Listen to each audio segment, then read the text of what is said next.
Hi, this is Coach MJ on the Real Mission Impossible show. Today, you're going to meet someone who is the actual real deal in the spy counterintelligence world. She's the author of a new book called The Syndicate Spy. Her name is Brittany Butler, and she did 9 years in the CIA. Welcome, Brittany Butler, from somewhere we cannot reveal where her location is. Hi, thank you so much for having me. Now, Brittany, I'm looking at you here, and so those of you who cannot see Brittany, she looks like she's just stepped out of a fashion magazine. So I cannot imagine how, she could have actually gone through some of the countries that she says that she's worked in, or maybe she can't tell us where exactly she was, but you kind of stand out like a model. I mean, you look like a Hollywood star. That's really kind. What was it like? I mean, I know you're the mother of 3 children now, and you're happily married somewhere in a remote location, which we can't discuss. But the author of The Syndicate Spy has experience. Could you just give our audience a little bit of background about how that happened? Why you had the ambition to get into that work to begin with, and just give us a little bit of a storyline there. Yeah, sure. So let's see. In 2004, I did an internship at the American Embassy in Paris. And that was a really exciting experience for me because I really wanted to work for the Foreign Service. That's kind of what I went to school for. And I was studying international affairs at Florida State University. And I did an internship at the American Embassy in Paris at the State Department. And working in intelligence was something that never occurred to me. Of course, like I saw tons of movies and TV shows like we all do about James Bond and whatever, but I was like, okay, that would never be the line of work for me. Little did I know, I had a little bit of a knack for foreign languages. And my first one that I learned was French. And of course, that's what kind of got me into the American Embassy in Paris, was my proficiency in French. And I was involved in some passport fraud cases while I was there. And at this time, 2004, it was pretty soon after 9/11. And so we were very leery about people who shouldn't be getting into the country, were trying to get into the country. And I had a good deal of education on Arabic naming conventions. And so I pinpointed a bad guy, that was trying to get into the United States that should not have been trying to get into the United States. And that garnered the attention of the CIA. And so I actually had somebody at the American Embassy that approached me and said, hey, like, have you ever thought about applying at the CIA? And I was like, no way. Like, why would they want me? And I also thought that like they only recruited Ivy League people, and that it turned out to be false, of course. But yeah, they were like, you should really apply on the website. And so I did. I applied on the website, and then that kind of started my journey. I was recruited out of college to be a case officer, which is the individual that's in charge of spotting, assessing, and recruiting our spies overseas. And after a series of like interviews and polygraphs and all that good stuff, I kind of decided that I wanted to be in operations. I was really passionate about the work, but I wasn't sure I was ready to sign up for 10 years abroad initially, without really knowing a whole lot more about the job. And of course, when you're interviewing and being recruited, they don't tell you a whole lot. You're just kind of going off of what you know through TV shows and movies. So they brought me into this room, and I was there with a bunch of other people, of course. And they said, you need to sign this document basically saying that you're committing to a life overseas for the first 10 years, because we're going to be investing all sorts of training into you, and the cost the government thousands of dollars. We need to make sure that you are going to stay with us for 10 years. And I was like, you know what? I want to do this, but I'm not sure I'm ready to live overseas initially for 10 years. So I decided to pursue a job as a targeting officer. And what a targeting officer is, for those who don't know, it's basically an operations officer that's in charge of targeting individuals for recruitment operations. So you're helping to pinpoint who we should target, when, how, and you also do a good deal of analysis on their motivations for potentially working for CIA, and what we could use to basically get them to work for CIA. And then you also do targeting at the CIA for kill capture operations. So you're supporting either our drone program, or you're supporting our program in liaison with either foreign intelligence services or our special forces operators that are in charge of nabbing the bad guys. So you're telling the special forces who to get, how to get them, where to get them, all that good stuff.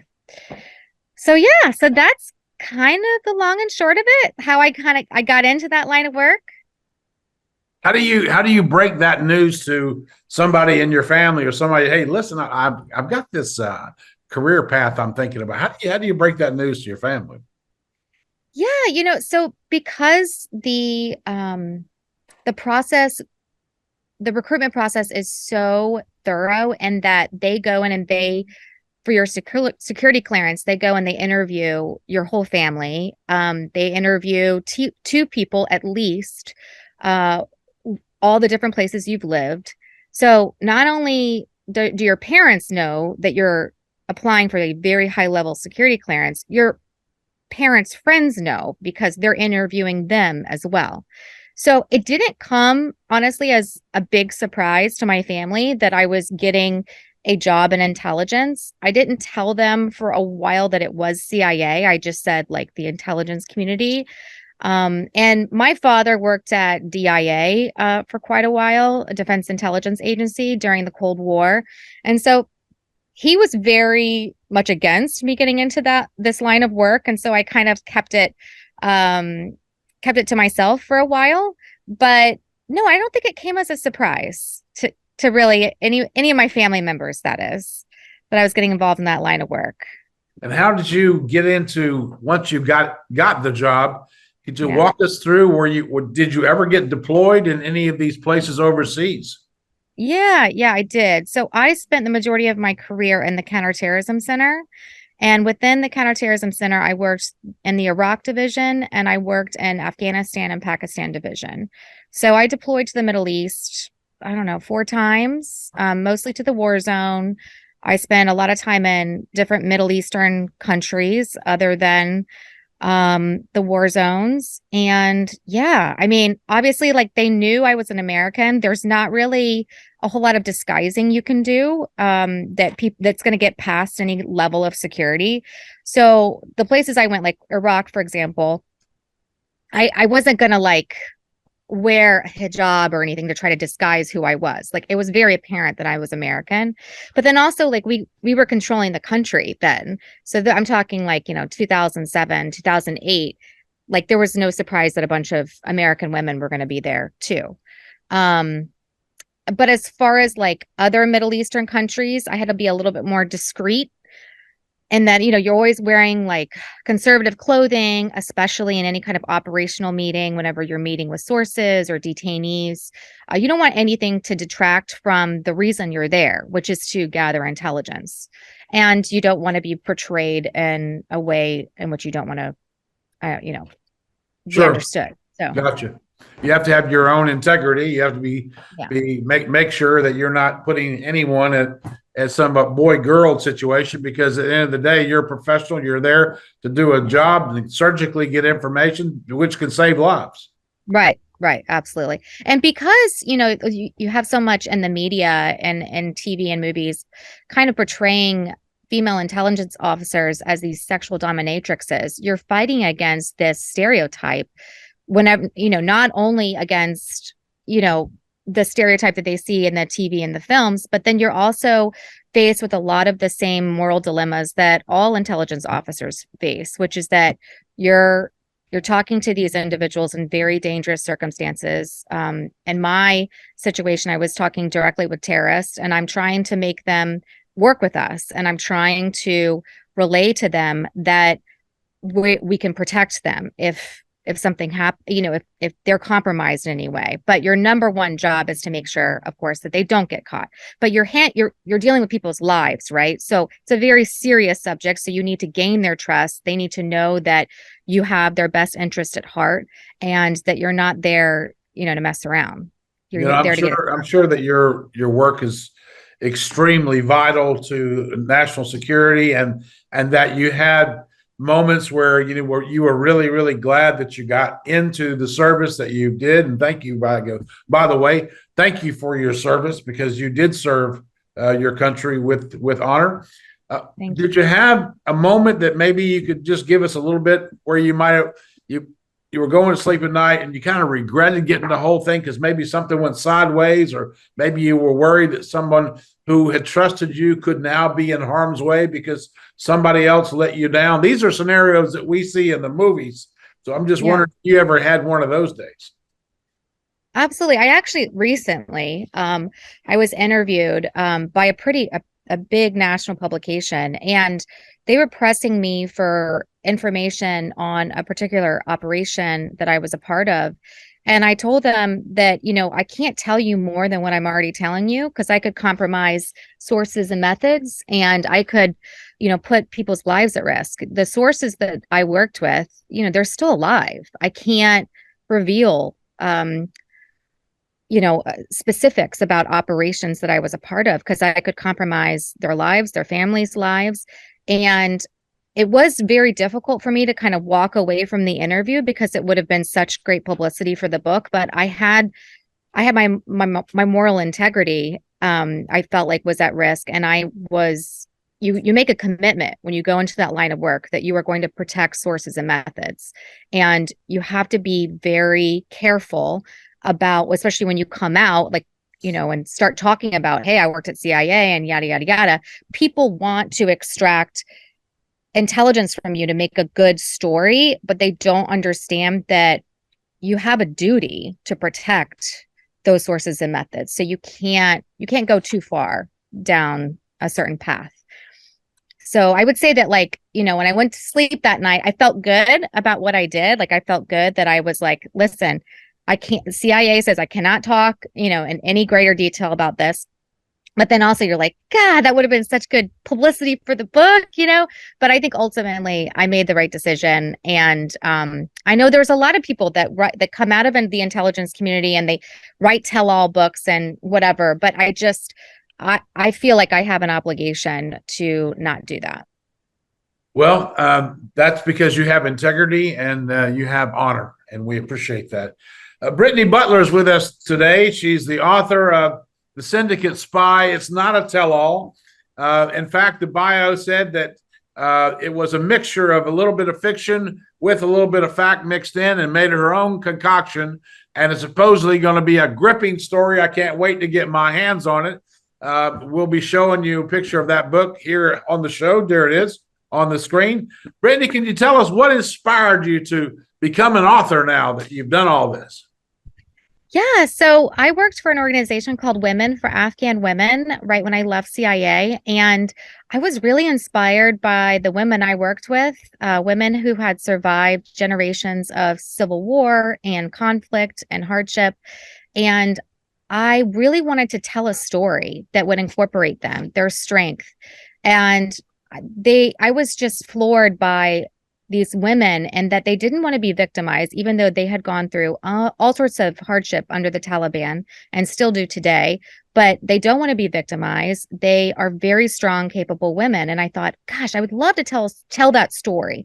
And then I also wanted to change the narrative about female spies, that we're not these sexual dominatrixes that the current TV, film, and books would have you believe, that we do use our intellect, we use tradecraft, we have the same skills as our male counterparts. And I would argue that it's been more difficult for us to operate in these environments, in these Arab cultures, in which women don't have equal rights to men. Sure. And let's tell the story about two strong, powerful, women, an American female intelligence officer and an Arab female intelligence officer, and let's tell their story. I think that story needs to be heard, because women have been on the front lines and counterterrorism for generations now, and you just really don't hear about their contributions to the counterterrorism effort.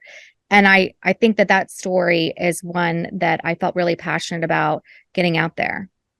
Well, that's really, really brave of you to take that stand. But, as you sat in the saddle and you knew exactly how things were shaken out, who best qualified to actually put a story together with those values that could actually tell a better story than you. So, wow, I think everybody's going to be really impressed with the story, and I look forward to the movie and being invited to the premiere. Coach MJ, part 2. Yes, we'll be at the premiere. Brittany, can you tell us in the book itself, where does it take place? Are you outside of Afghanistan and Iraq, or are you always there? So it's everywhere. It's it starts off in the Middle East, it jumps around to Europe. It's very much your if you're familiar with Daniel Silva's books, it's the spy thriller that you're used to, right? It's that we all love. I mean, that you all love. Yeah. But it's just like it's the strong female. She's. So are you the female Jack Ryan? Sorry, I just had to say that.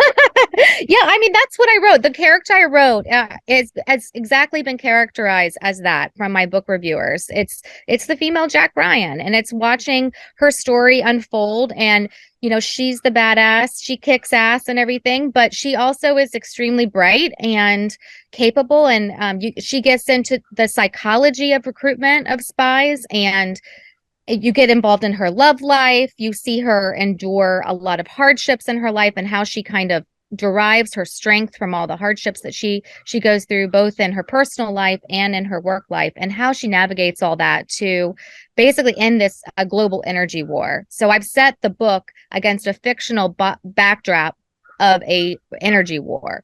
Oil reserves have been depleted, and the United States, along with the rest of the world, is kind of grappling for, okay, what's going to be our next energy resource?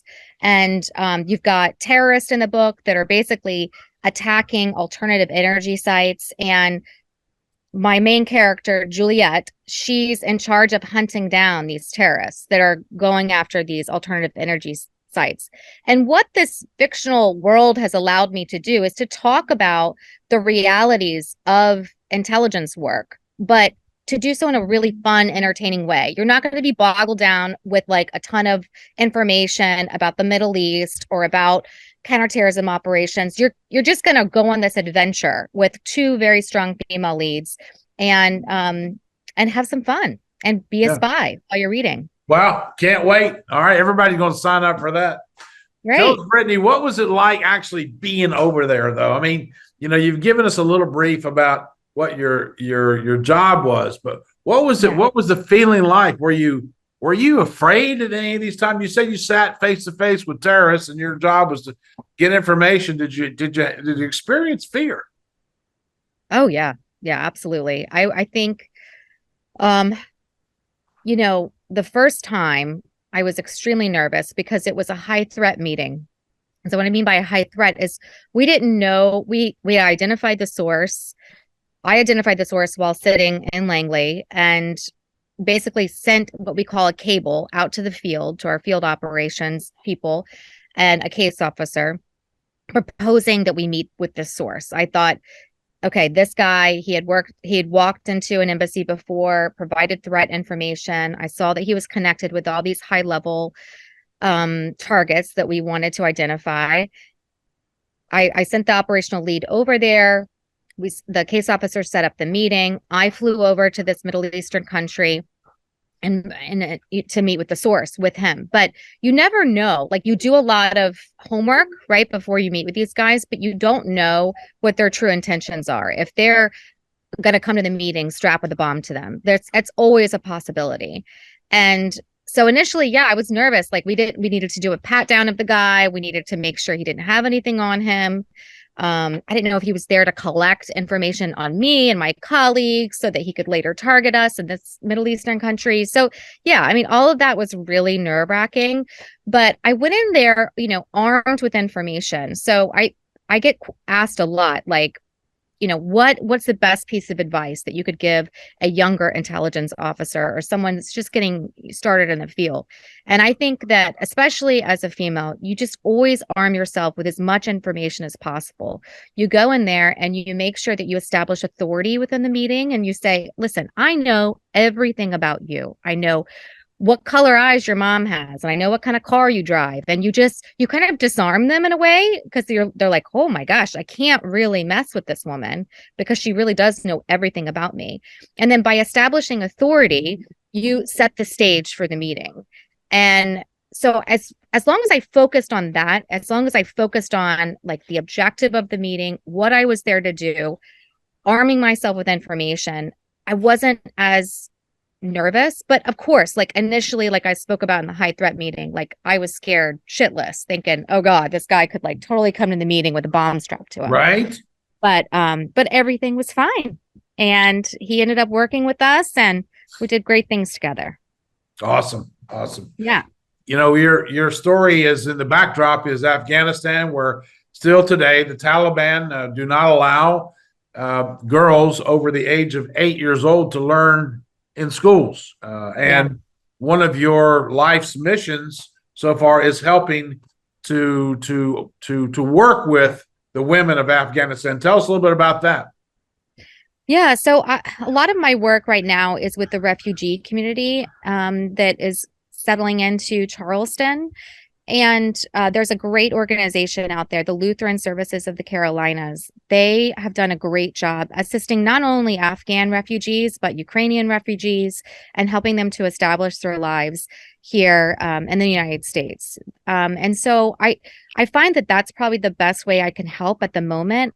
Things in Afghanistan, as you know, they're just a mess. And so it's really hard to get aid to the right people over there, to make sure that, we're helping to further what we can in terms of women's rights. It's a very difficult situation. So I have concentrated on the women here who served and, helped the U.S. mission in Afghanistan. That's a lot of who we evacuated from the country. These are former translators, or their husbands were translators, or their husbands flew helicopters, or they went out on military raids. Like these people sacrificed so much for us in terms of defeating the Taliban initially and taking down Al-Qaeda.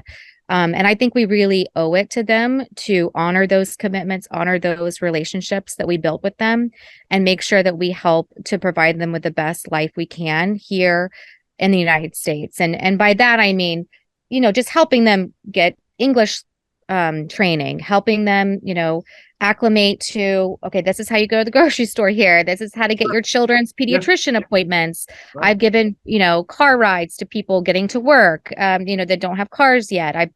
I also work with a woman who, speaks Pashtun and Dari, and, her and I have gone to T-Mobile together with these women and help them get phones and phone plans and so forth. So I think that, and these women are the ones who know how to get money to the right places in Afghanistan. It's hard to identify. It would be hard for me to identify a particular organization that I would say, okay, this is who to donate to in Afghanistan to help with women's rights. Right now, I just think things are in such upheaval that it, like, helping the local Afghan community here, the people that are trying to make a better life for their families, I think is the best way. And then those women can help you get connected if you want to, donate money to women in Afghanistan that want to buy books or want to learn something. And then, of course, trying to do what we can to support the opposition in Afghanistan, against the Taliban. The Taliban are never going to change. They never changed in the first place. They never honored women's rights. It was always going to go downhill. All of their promises, they've gone back on all their promises whenever we pulled out of the country. So I think it's, identifying, and I don't have that question today, but I would like to see our lawmakers identify who is the right opposition to out the Taliban, and empowering the people of Afghanistan to stand up for their rights, to stand up to make a change within their own country. I think anytime the United States has gone in and we've tried to do it ourselves, it's just doesn't work, right? Because culturally, we just will never understand, how they want to run things in their own country.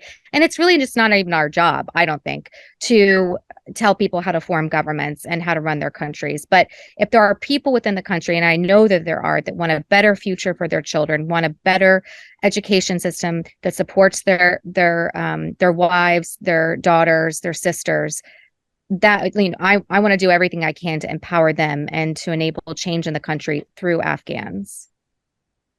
Wow, what an incredible legacy that is. And we're talking with Brittany Butler, author of The Syndicate Spy, served 9 years with the CIA as an intelligence officer and has walked the walk, and today is a role model and is now reaching out to former Afghani women who've tried to migrate here to the U.S. and looking ways to support them. We'll drop in all the links if you're listening to this on our podcast, and also to links to her book, new book that's just coming out, and you'll see that also. So for all of us, thank you so much for your service, Brittany. It's been a pleasure and an honor to meet you, and I'll just be thrilled to come to that movie premiere. Save me 2 seats there right in the front row.